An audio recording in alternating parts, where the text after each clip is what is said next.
You're watching Force 13's live streaming service.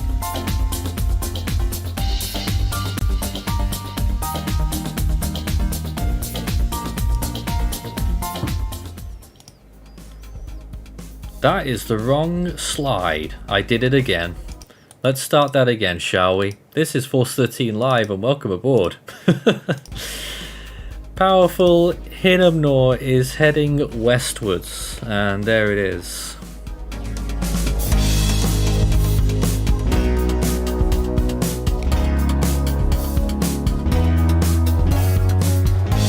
And now the latest around the wide world of tropics.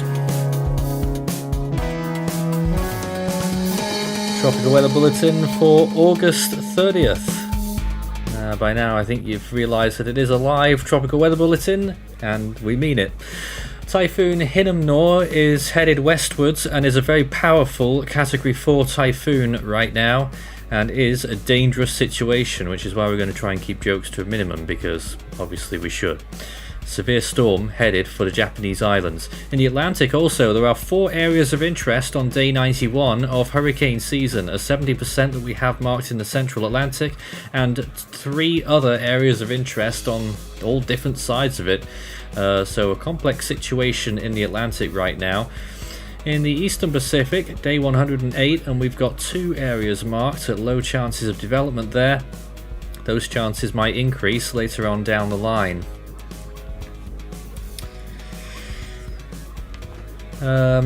In the Western Pacific, of course, we have Typhoon Hinnamnor, which has now cleared the Ogasawara Islands and is in between those islands and the Ryukyu Islands, which is where it's going to end up later on.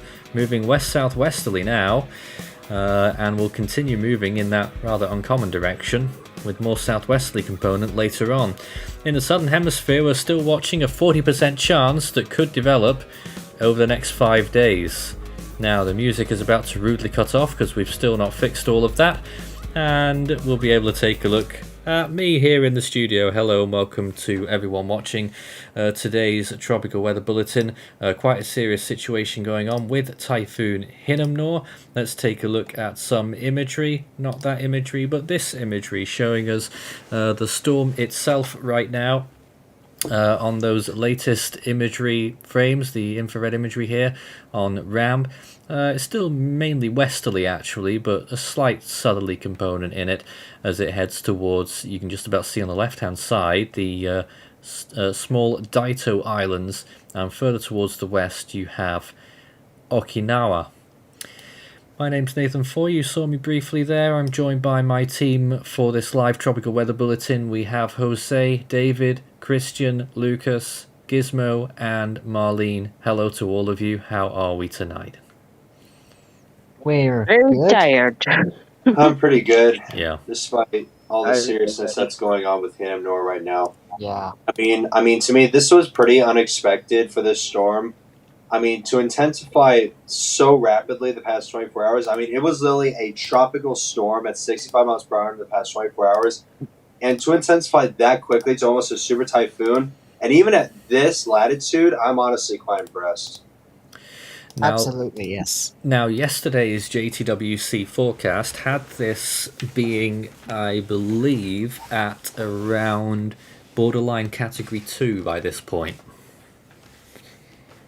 Yeah, I believe it did. That's by this point, and now it's pretty much almost doubled its intent, its forecast, basically. It was again completely unexpected. Right now, it's again Category 4, almost doubled what it was supposed to do.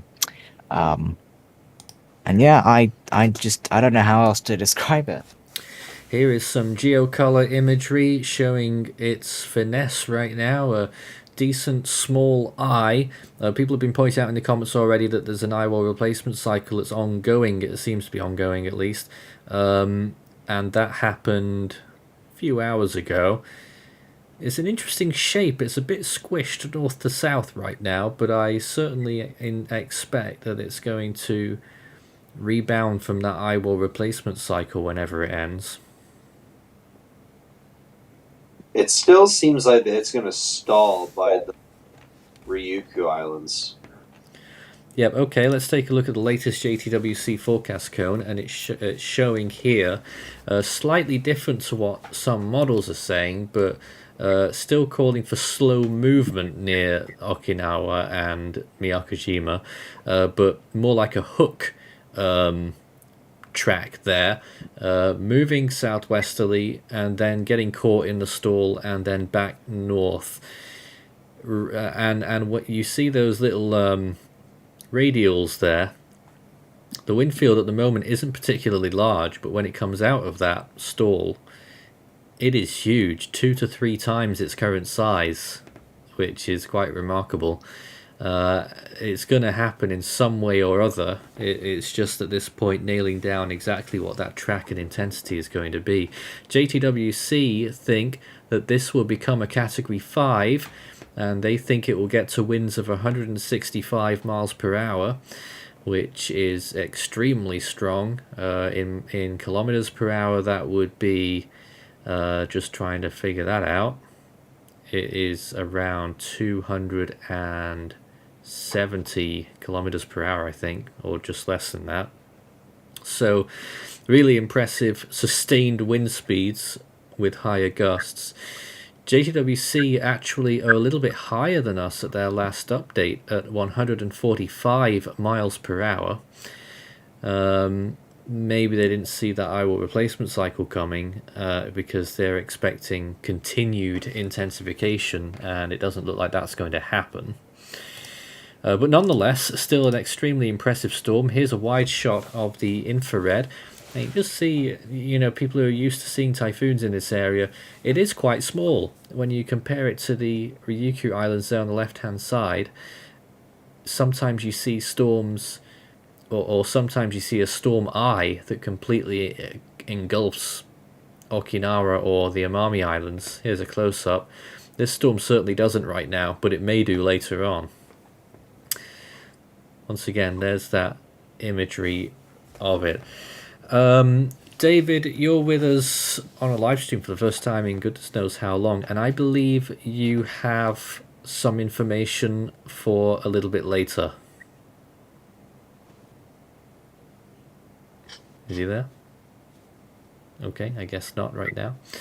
But I have it on David's authority that I believe the International Space Station will be flying over the storm during our stream tonight, so we'll be able to get another view of that. Also, it kind of seems like that the last couple of frames in the infrared imagery, it kind of looks like that the storm is starting to go into an eyewall placement cycle, because there's been some pretty good convection on the southern side of the storm, and it's starting to lose a bit of a convection, and the eye is starting to get a bit ragged. So I think it's starting to go into an eyewall placement cycle in the last few frames. See if we can get another view of this storm. Nope, we've just got that zoom in and zoom out version at the moment, but a decent view on how this storm is progressing. We can also take a look at Jose's screen, who is showing us another view of the storm there. Why don't you tell us your thoughts about it right now? I should say that this is like a very serious storm. Pretty much that's all I got right now. Sorry about that. Well, it's got a varying amount of threats attached. Certainly, you've obviously got that wind speed, which is always going to be something to consider very closely. But the rainfall amount from this storm is also going to be pretty insane. Yesterday, we were looking at 64 inches south of the islands, over water, albeit, but 64 inches of rain in some areas where the storm might stall. I believe new model runs are showing less Category 4 on the Saffir-Simpson scale, a powerful storm, and it could intensify further as it approaches the Ryukyu Islands. Now, I think we're catching up here. I'm trying to get this thing working.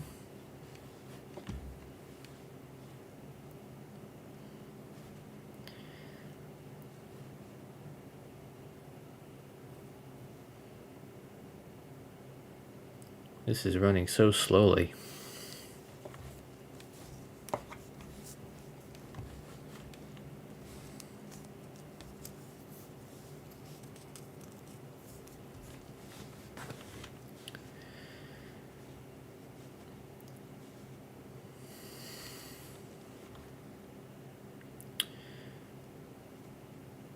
Okay, I think we're back here. We've had so many technical issues with all kinds of things. That was literally from me pressing one button to try and do something to change that bottom bar. Oh, what a mess. Well, it appears we are back in some form now, and this is running so slowly, so apologies for that. Let's try and take a look at some of that imagery once again, because at the moment I think we may have lost our team. There's a close-up view of the storm once again, with that eye still particularly quite well defined and looking good. Can everyone hear me right now? Alright, I still don't have them with me at the moment, but I do have the indication that I am still broadcasting out here. So once again, convective tops around this redeveloping eye and eye wall, still blowing up some decent convection. For a time it was looking a little bit shallow, but at this time it's not too bad, and I think it's going to come back strong pretty soon. So that is very much on the way. I'm still trying to figure out why I can't hear my team, and I've no idea why that is. I think what might have happened is that it may have plugged into a different audio source and something's just completely broken over there. So I'm going to try and see if we can get them back. Oh, Oh, There we hello, go. he's back. Right, we've got our audio back. Something happened with audio, and I think Discord had a crash or something, so we can hear you all now. It must have been frustrating that you could probably hear me talking over you. Well, we couldn't hear you at all, but All right. Bluetooth I was kind of tuning into the all quickly stream. talking. We could hear And that. I'm back. Yep, right, Yes, as we were. Christian, you have something to show us? Yes. Well, we did. I'm not sure if we briefly touched on Winfields earlier, but this is taken from the video update I did about an hour ago or two. But let's just say for the Winfields right about now, they're still quite small for a storm of this size. You've got the biggest quadrant being the northeast, being 75 nautical miles wide, followed by the southeast at 70, the southwest at 45, and the northwest at 65 nautical miles. Now, I'm not sure if those values have changed since a few hours ago, but they're the latest to what I had. You can when I show did my us video some update more of as those well. graphics if you want, because the information's not that much out of date, but it's up to you. That was from earlier. This is, I guess, little that bit is from strong, earlier. Yeah, so this scale advisory is no longer active, but it's still there. You've still got the distances in miles. You've got 569 away from Osaka, 591 from Tokyo, 611 from Kagoshima, 722 from Naha, and 1111 miles away from Taipei. In kilometers, those values are 916 from Osaka, 951 from Tokyo, 983 from Kagoshima, 1162 from Naha, and 1788 kilometers away from Taipei. From what I've observed so far from the storm is that it is moving rather quickly. Yes, last I heard it was like 19 miles an hour to the west-southwest, or a compass bearing of 265 degrees. Yes, that's ever just slightly south of west there. Yes, that's why I put west-southwest. It's still west. It's more like west, west, west, west, southwest. But yeah, something like that. Yeah. Other than that, you've got obviously. I'm not sure if any of these have changed as well, because last I checked, ADT were lagging behind quite All right significantly. then. Well, let's find out right now. Let's take a look at what the latest ADT values are, and we'll see if things have changed since then, and we might be able to make some kind of some inference here, and they are now going with 115 knots, which is 130 miles per hour, so it's gone up a little bit. Little bit, but not as much as. Also, the everyone else. GFS is also the GFS in 12 hours. In 12 hours, according to the GFS, this storm will peak with a pressure 911 millibars in 12 hours.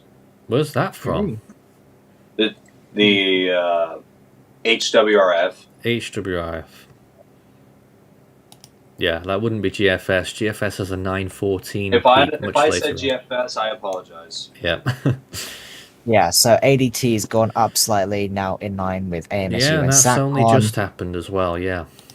Did anybody Alright. find peak pressure lower than the HWRFs or no? Nathan, I have a question for you and the team. Okay. Oh, God.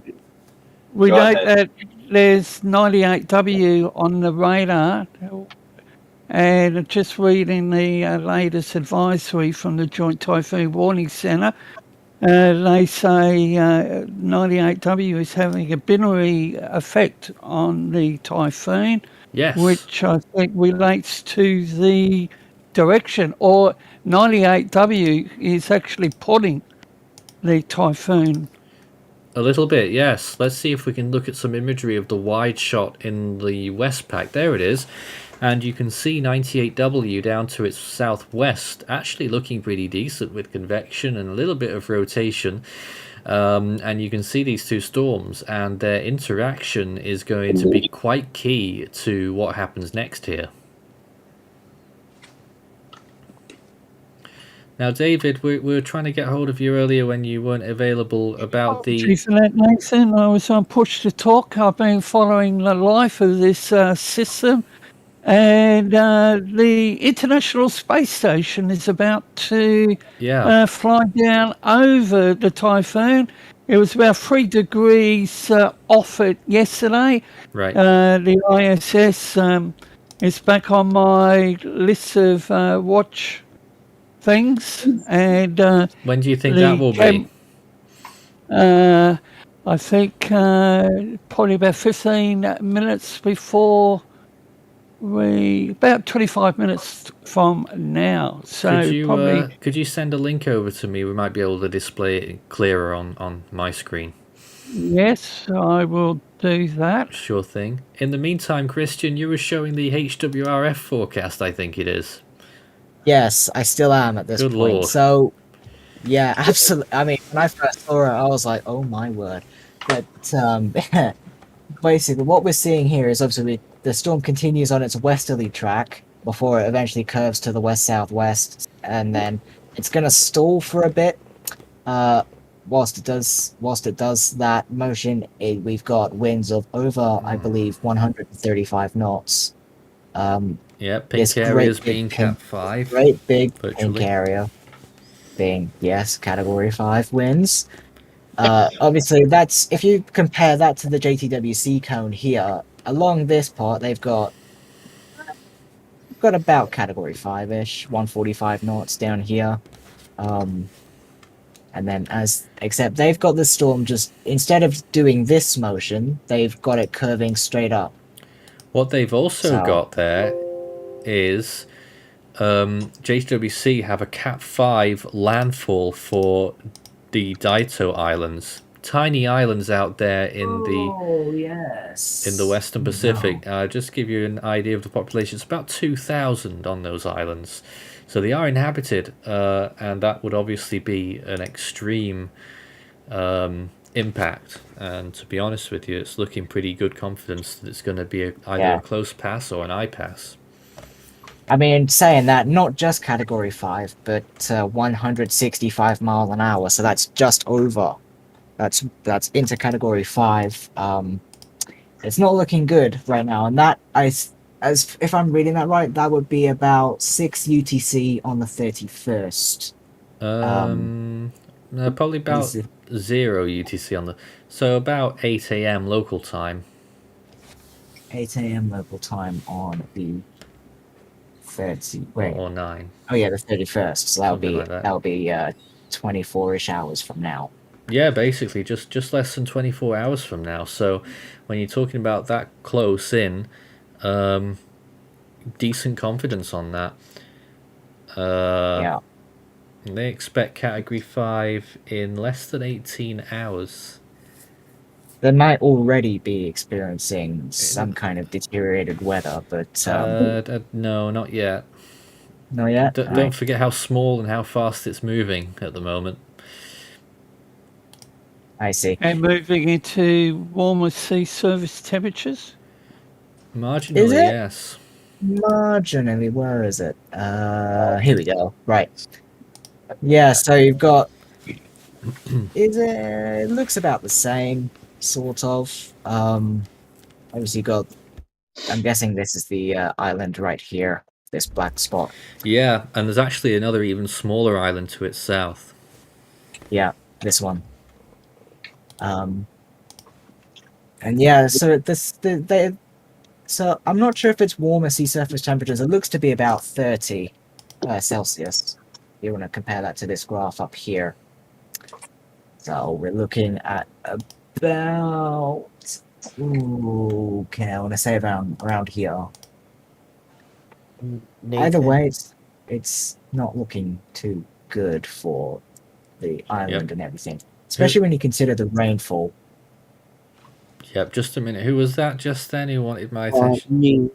I wanted to show, like, have you noticed about the wave heights of the storm? Like, near around the center, like probably over 30 feet high waves, possibly. And I think around the outer part of the typhoon, probably 20 feet of wave heights.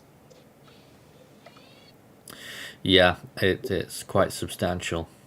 Of course, out in the high seas, it is much higher than near the land.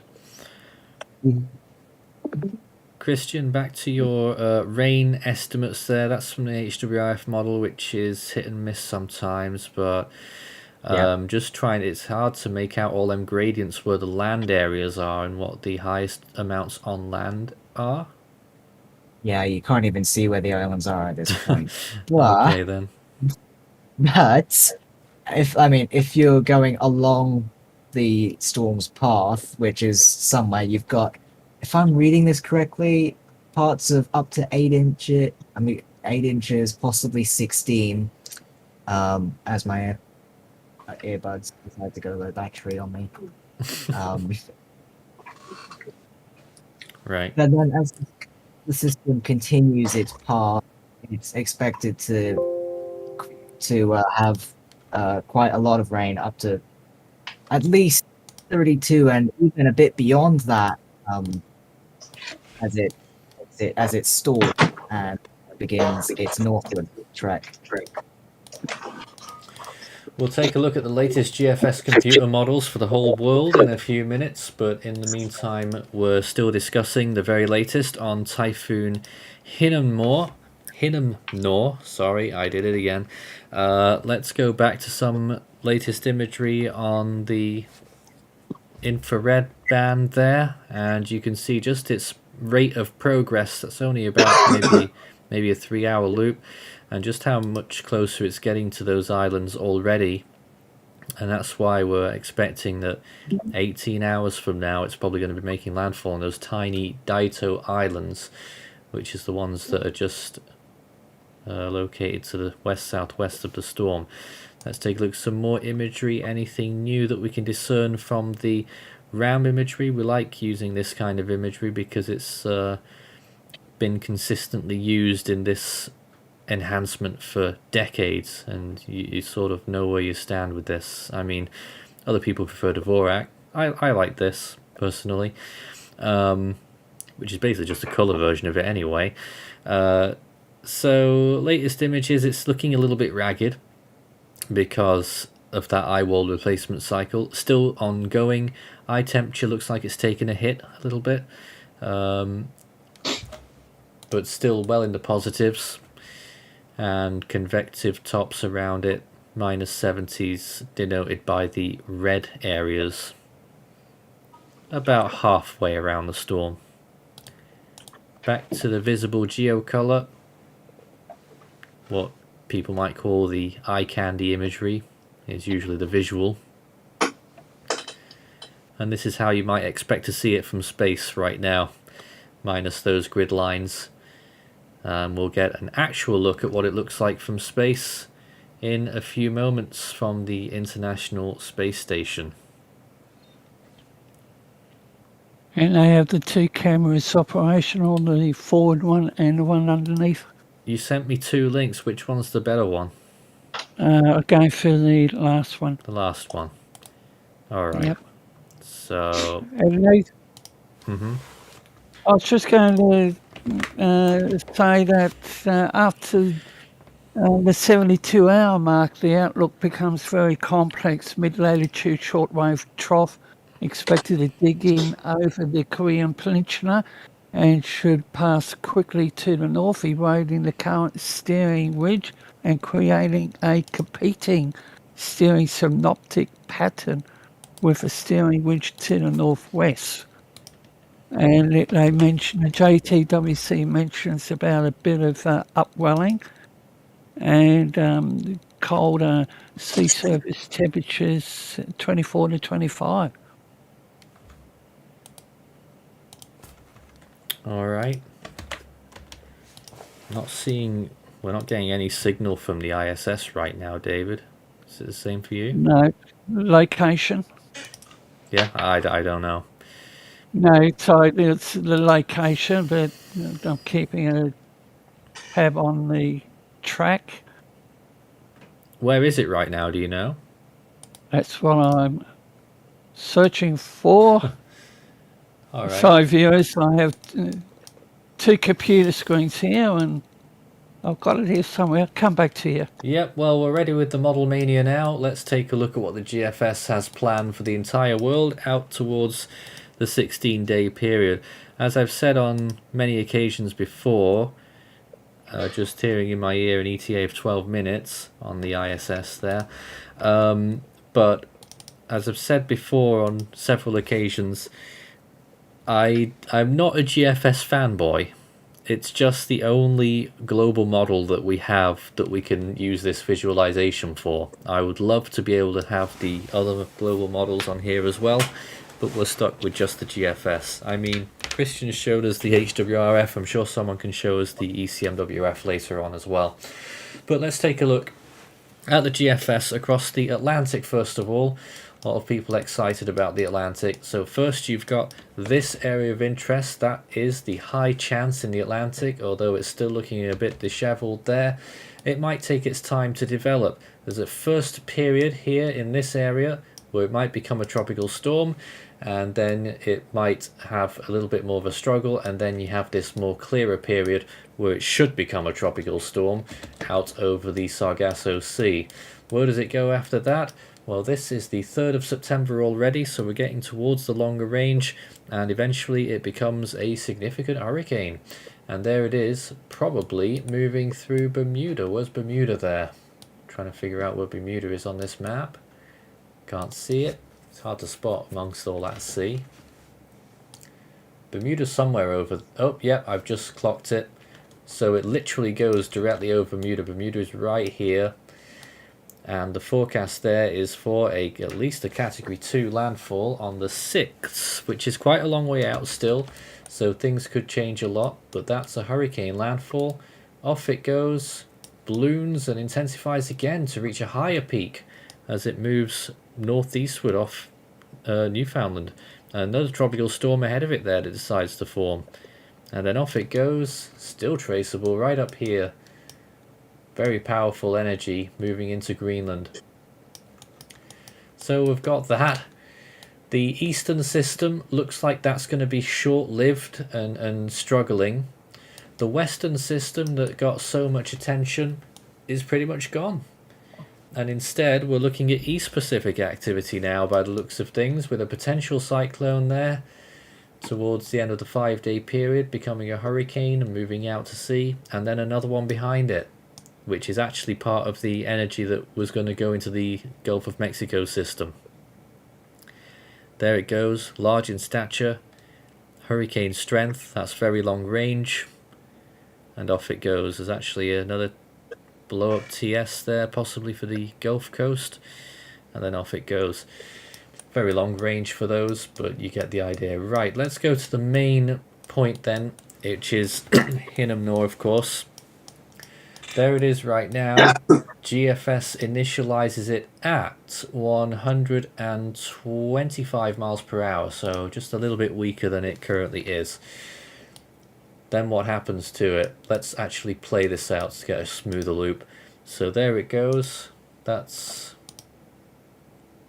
just getting there. That's 24 hours. There it is, still showing. GFS is not the place to go looking for intensities on here. They usually lowball it because of poor resolution. But there it is, a powerful typhoon. Next day, there it goes, southwest. Okinawa getting strong tropical storm winds. Down it goes. Further down, it's halfway down the coast of Taiwan now in the same latitude. Still offshore quite a way, of course. There it is stalling. At this point, which is its most expansive and most southerly, winds get near the Philippine Islands, very close to Taiwan, near China, and then here it comes again for the double dip. North it goes through Miyakojima, extremely strong by this point. GFS has it at 914 millibars at this peak here. Strong category 4, it's showing maybe even category 5. 156, 150. We need 157 for category 5. I'm not seeing it, but basically a category 5, right? 157 I think I saw on there. So that's a category 5 quite clearly, and that is on the 4th of September. And then after that, okay, it's a category 5 at sea, so it's not making landfall when it's a category 5, but look at the enormity of the wind field, and then the wind field grows even further as it pummels the island of Jeju in Korea, hitting the southeastern coast of Korea. Busan, a major city in the southeastern part of the country, would get slammed by that, at least category 2 force winds. That's on September 5th though, that's some way out.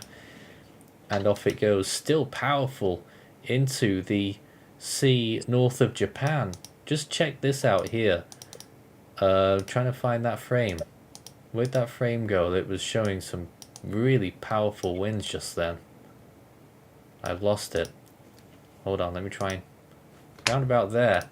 Even at that point, 120 mile an hour winds off the east coast of North Korea and into Russia as probably post-tropical, but still nearly high-end category 1. So a very powerful storm. That would be a historic scenario, and I can't see anything other than that, to be quite honest. That track may not happen, that track in intensity. You know, it could still be much different. You've obviously got the idea of this track moving through here and then off here. That's the GFS scenario, right? But we could have the northerly extent of it. You could call for an Okinawa landfall. It could stall over Okinawa and then move on towards Kyushu. Or a southerly scenario where it could still, I doubt it will head towards the Philippines by any chance, but closer towards Taiwan, make landfall here near Ishigaki, and then be a significant threat to the Chinese coast around Shanghai. So lots of different scenarios that could still be possible as that storm moves northward in its later life. That is still around 5 days away, so we're not going to get any straight answers tonight. It's a long way off. 5 days is a long time for things to change quite a lot. But that's a good little perspective on what might happen. GFS still doesn't really pick up 98, was it 98W at all? 98W. Well, actually there it is. You can actually see it there a little bit. What you'll see happen here is an interaction between the two. You see that going that way, and this is going to go that way. Now watch that, there it goes. Its remnant energy ends up here. This storm ends up going down here as a result, as they have to keep apart, because that's just how the physics works. And then off it goes northwards after that loop. And it's not necessarily going to be the wind that's going to be the massive issue with this. Let's take a look at some of the rain amounts when we take a look at the end of this storm. For hour 168, this is the 7-day total. Enormous rain amounts. Let's take a look at some of these values. 38 inches there, 39 inches there. This is not over land, but then you've got these values, 22, 25, 27. Some of these are over land. We'll find out exactly where in a moment. I'm just going to plot all of these and then we'll turn it off again. So there's those values over these land areas. 20 inches for Ishigaki there. 5 inches only for Okinawa, but an eastward movement in that track would change things entirely. 16 inches in Taiwan. Northern mountains of Taiwan could also be a serious place for heavy rainfall. And finally, for the rest of Japan and for the Korean peninsula, some areas of very high rainfall there as well. Once again, let's just turn that off. 15 inches for Jeju, 10 inches in Busan, 9 inches further up the coast along the east coast. I'm not sure what place we've got there. I think it's Pohang. And on the east coast of Kyushu, 11 to 12 inches there as well. In millimeters, 12 inches is 300 millimeters. That 20 inches there that we see over over Miyakojima is, how much is that? 500. 500? Yeah, I think you're right, 500. And the 16 inches over Taiwan, 400 millimeters. So a big threat in terms of rainfall as well. Just to give you a little idea of what the GFS is thinking, you can take a look at this as well, which is a mock-up of the radar reflectivity. And this is sort of the method in their madness kind of thing. And you'll notice just how much that rain signature grows as you watch it move through. It's a bit jumpy. Well, that wasn't very helpful. There it goes.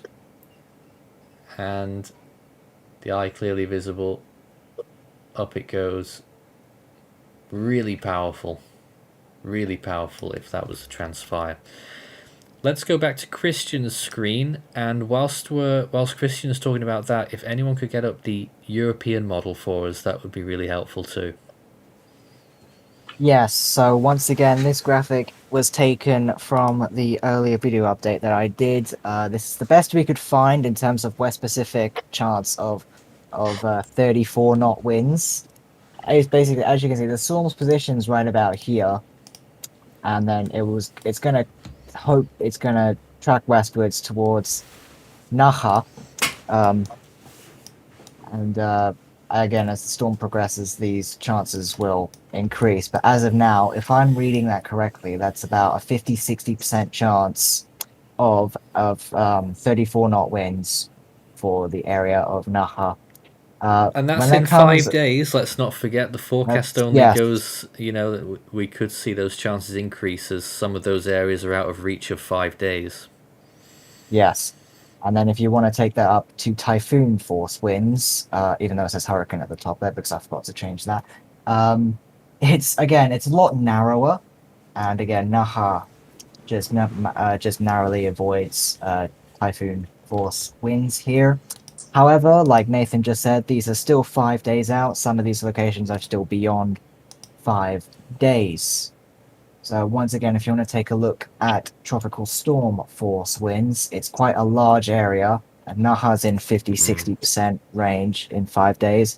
But as the days progress, these chances could grow as more locations get within the 5-day range. Now, remember, the storm's track eventually will take it down here and then stall and then move northwards. So if you want to compare that track with the with typhoon force winds, it's going to curve down, stall, and then move northwards. Nathan, I think there's live vision of the typhoon now. Oh, you're right. There is. Let's cut to this right now if we can.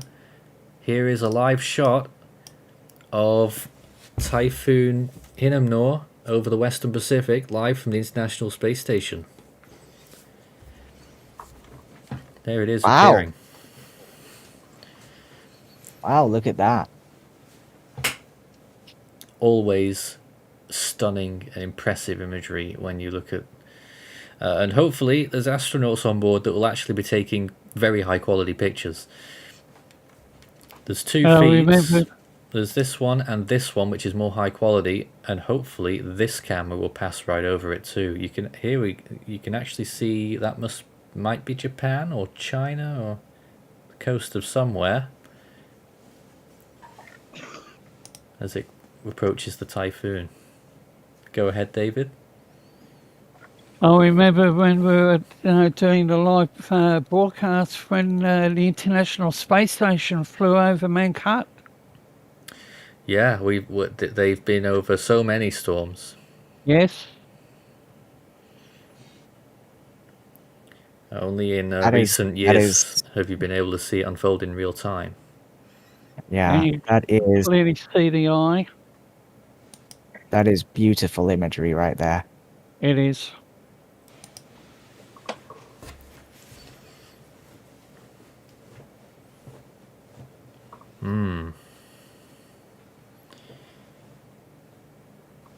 Do you have an idea when is the JTWC's next update on Hinnamnor? Usually they're quite early. I imagine it'll be within an hour, maybe. But it might be two. You just never know. Because I was kind of wondering if the JTWC in their next update is going to declare it a Category 5 or not. No, it's not going to be that soon. No, not quite yet. Just speculating there, I can see a tiny bit of land. That might be the Daito Islands or part of the Honshu? Ryukyu Islands. No, I think that's the Ryukyu Islands there underneath that cloud. And now you can see the high cirrus coming in from the Yes. very edge of the typhoon, I assume.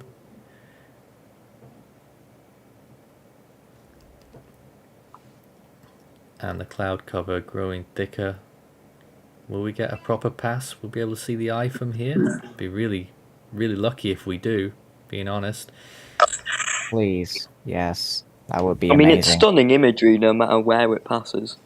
Yeah, oh yeah, absolutely, it is. Now, what's that? Oh, yes, I think we will. Ooh. Just pitch the image up there, and you can see the... I think that's the edge of the eye, is it? Yeah, it's got to be. Looks it, yeah. Gotta be. Yep, that's gotta be. That's it. Come on. Wow. It looks big there, Wow. but we know the eye's quite small, but wow, there it is. Let's see the...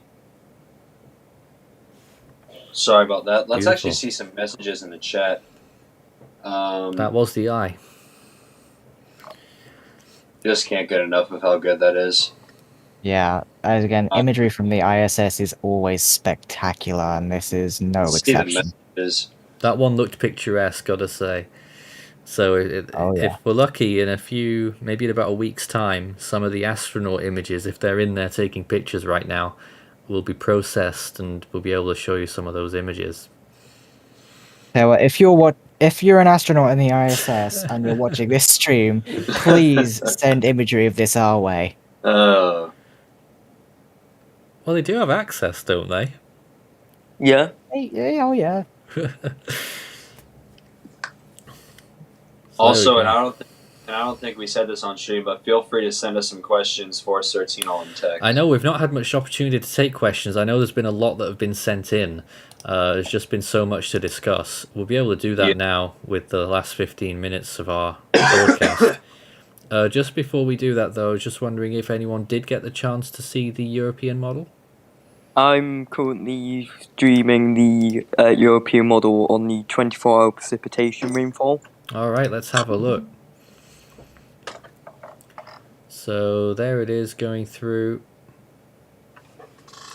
High precipitation values again. Very high. Might even be as high as the GFS.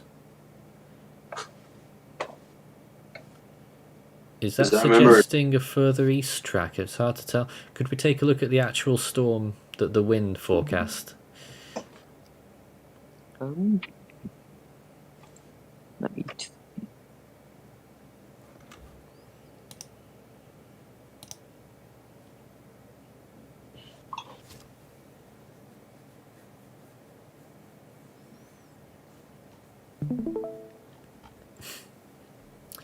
So pressure in the 960s, but ECMWF underdoes it sometimes. That takes a ride right up the Ryukyus and through the southern islands of Japan there. I don't know if you're seeing my screen. I've got the 3-hour average precip rate going. Just a moment on that. Well, we're looking at something similar actually with Gizmo right now.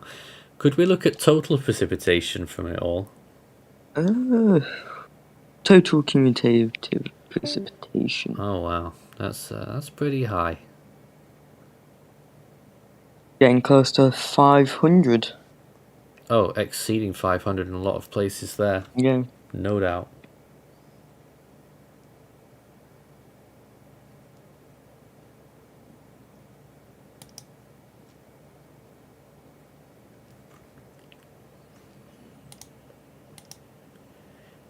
Now then, I'm seeing comments suggesting that our automated, I must stress, live tracker on Force 13 is indicating 175 miles per hour and a pressure of 911 millibars.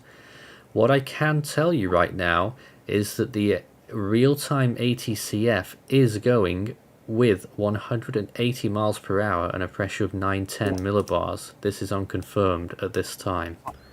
But I that think that's is an what the, indication that the automatic tracker was based JTWC on. might be going with that at the next update. Possibly. We might have to stay on and find out. Speaking of, let me But just that take a is look at that information is being fed in from a non-official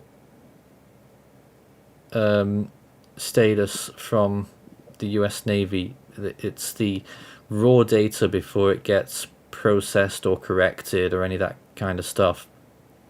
But that raw data they're putting out right now is suggesting 180 miles per hour and a pressure of 910 millibars, but I don't think that is true at all. Yeah, I don't think that is accurate at all.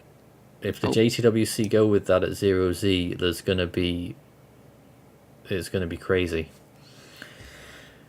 So let's bring us back to see if we can see any signs of Category 5 status on this satellite imagery again, I suppose. And the short answer is no. A few areas of decent minus 70 degree cloud tops, but in general, this is, to me, personally, I would say a borderline Category 4. It might look pretty on this imagery, but let's go to the more conventional imagery from RAM, and let's just check out those latest frames once again and see what we can see here.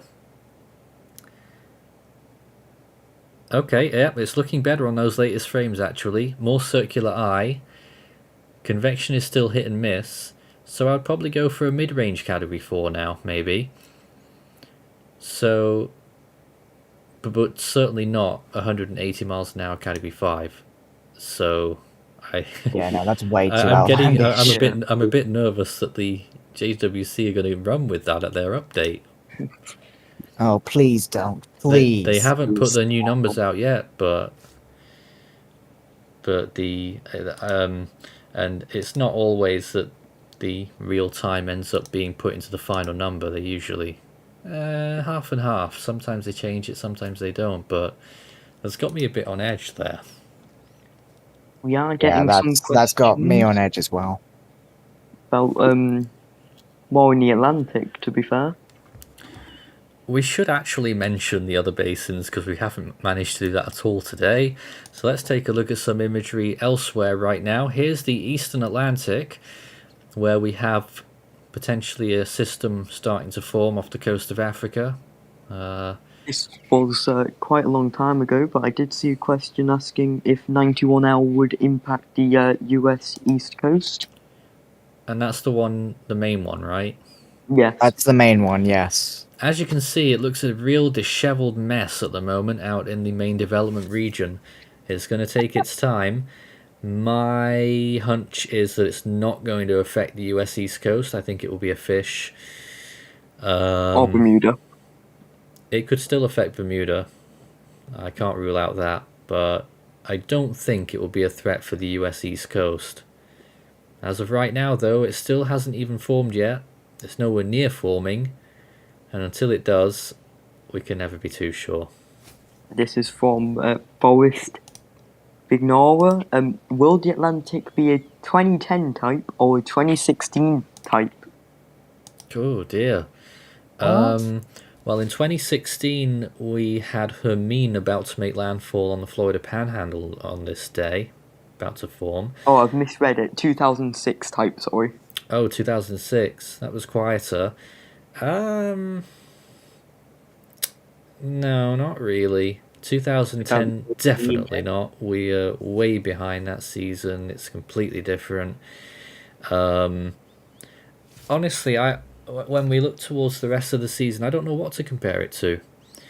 You've got the what I call Modoki La Nina, which is ongoing in the Central Pacific, and we haven't had one of those since before we had detailed sea surface temperature charts, 1984.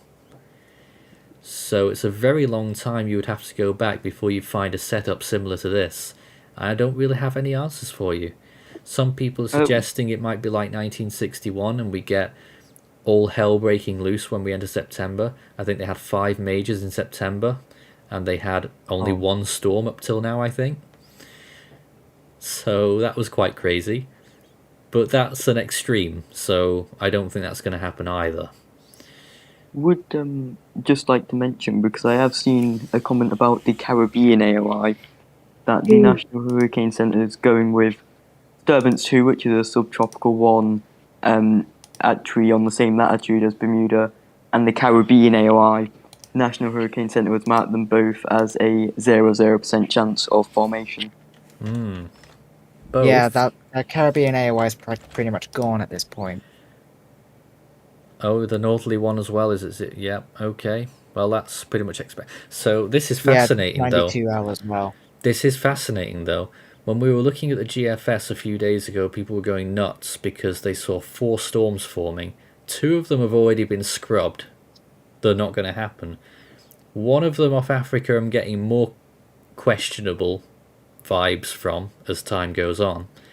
And the one in the main development region, the best chance we've got is downtrending a little bit as well. So you never know. We might get none of these forming again, and the Atlantic, I mean, I don't want to say letting us down, but a lot of people will feel that way who track the Atlantic. And to an extent, you do need these storms to happen because they break droughts, they cool things down sometimes in a very hot period. I imagine those Caribbean islands, the Lesser Antilles right now, pretty dark colours over there on the infrared. Probably pretty hot there right now and dry. You know, tropical disturbances and storms are nature's necessary evil at times. Nature has a lot of those. Yeah. Yes. Does anybody have the ocean heat content? It is very Roughly? high, trust me. Caribbean, very very high. high. The main What about question... Windshear? That's a good one. Christian, you got Windshear? Let's take a look for Hinnamnor. For the Atlantic, I assume. Don't worry, I've got some Windshear here. Oh, I've only got Hinnamnor, I'm afraid. That's alright. I think that's quite low. Let me just try and get this. Where's my display gone? Here it is. So this is a Windshear chart for the Atlantic, and as you can see, it looks like a messy bit of really messy graphic. I'll try and explain it for you. Green zones, favourable conditions in the Atlantic, and you make out the Greater Antilles off to the northeast of there, favourable. You can see that ahead of 91L, extremely high amounts of wind shear, which means it will struggle for the next 2 days, passing through that red band. and then it enters that green band north of the Greater Antilles, and that's going to be its real chance to get some progress made. And if it does get decent progress made, then that next red band further north is going to be less of an issue for it. So if it does really get going when it enters that green area in 2 days' time, then that's something to look out for, certainly. Look at the Gulf, really low values in the Gulf, and yet nothing is setting alight there yet. By looks of it, it seems to be neutral to unfavourable for the African AOI. Probably, I didn't get that on the imagery. But yeah, probably. There's no Saharan dust around it? Or is it just sheer? Where's that, sorry? Isn't there any Saharan dust near or around 91L, right? Yeah. Let me just find out. I've lost that tab for the Saharan air layer. I'm trying to look at it too. Daito tools. Trying to find out where it is. Yeah, because I think if I were...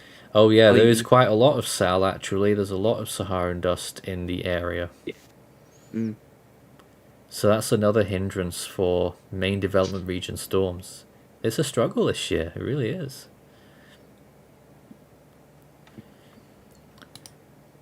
At this time, I'm just waiting to see if we'll get the all-important 0Z fix data from the Jtwc before we go off the air, because something very questionable is going on with the interpolated file that updates more regularly, is more experimental.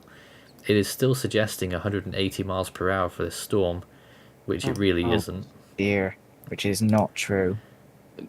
Just don't let it happen. But that would be insane if they actually went with that. But right now it's looking like a mid-range category 4. It is still headed towards the Ryukyu Islands, and we have overstayed our welcome a little bit here talking about all of that. I'm afraid, guys, it's time for us to wrap up. Any final comments from the team? A very dangerous situation.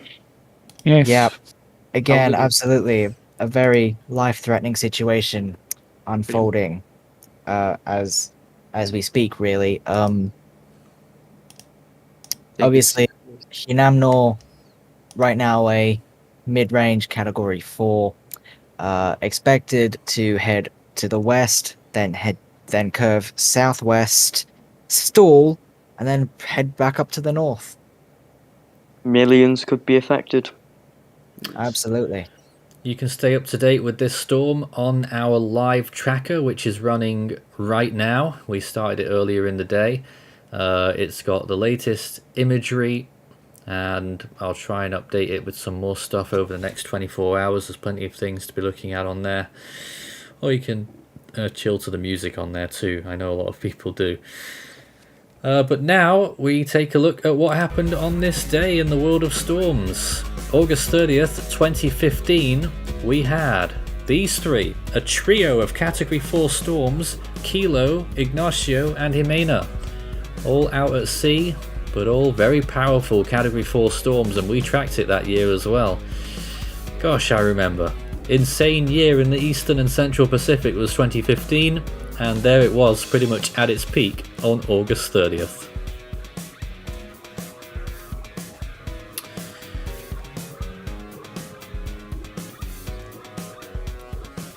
Yeah.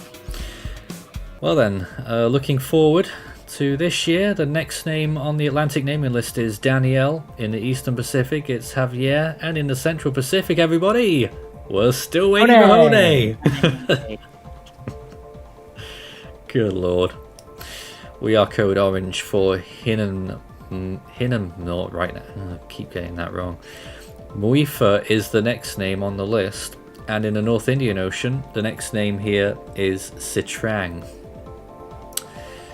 Hinnamnor is the 50th storm to form this year so far. The average per year is 92. In the Australian region, the next name is Darian. The Southwest Indian Ocean, Ashley. and in the South Pacific it will be Harley. Good night from us. We'll be back again tomorrow night with no tropical weather bulletin.